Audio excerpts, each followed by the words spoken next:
Hello everyone, I'm Aman and I'm the host for today's podcast. And on the other hand, we have our guest speaker, Ma'am Puja Marwaha, who is also right now working as a Chief Executive Officer in CRY, which is known as the Child Rights and Youth, which is a non-profit organization.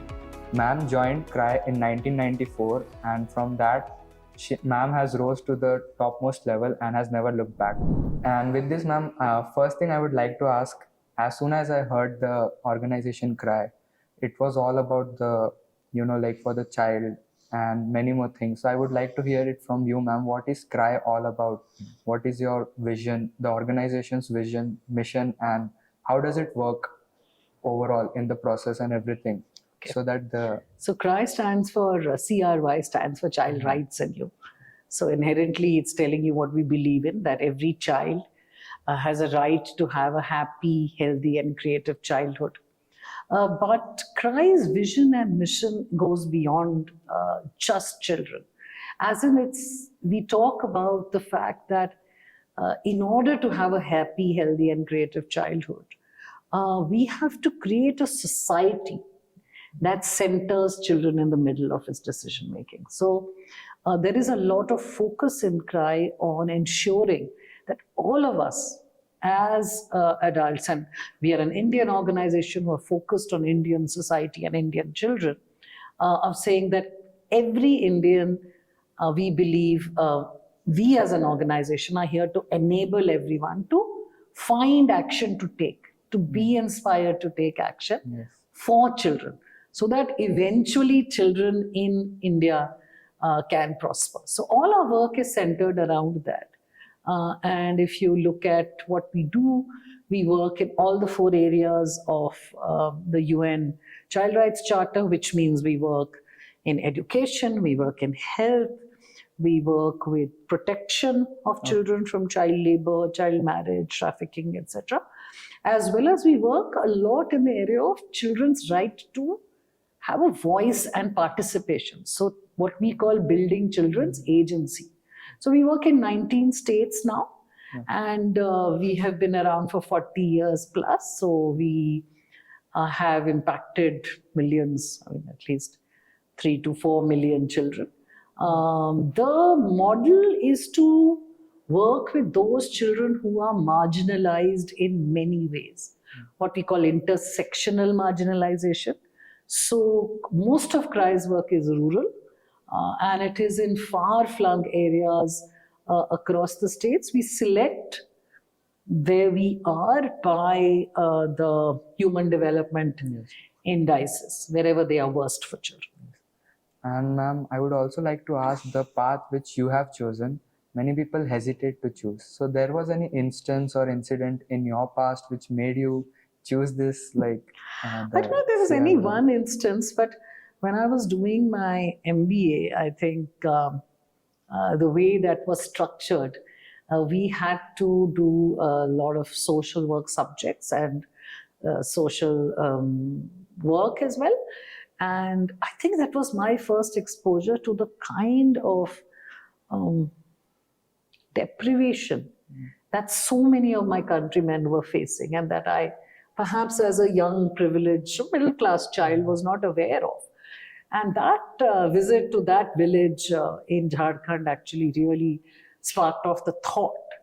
And thereon it built on that, which was that the feeling that India is not one country.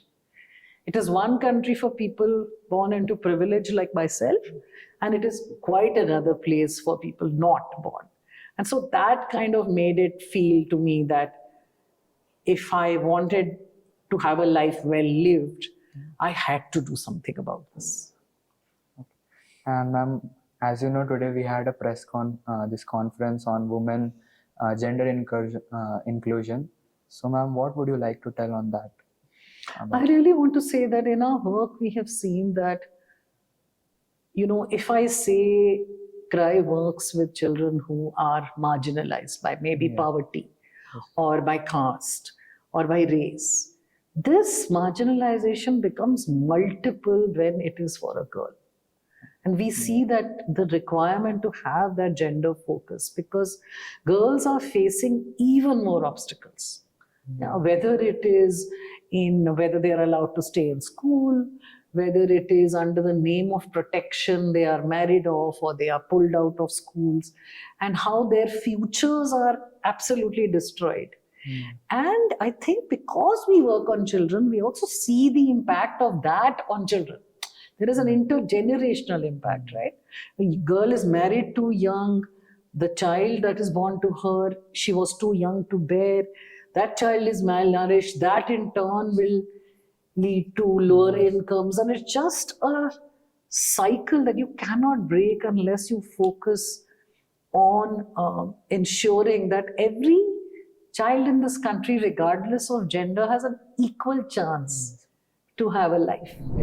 And ma'am, I would also like a person like me, if I want to help you in your mission and vision for the underprivileged children and like-minded people like others who are going to watch this podcast, how they can contact you, how they can come up to help. Crime's original 10 years was run by volunteers. You can volunteer, I always say to people, pick up a pen and donate. If you can give 10 rupees a month, give 10 rupees a month.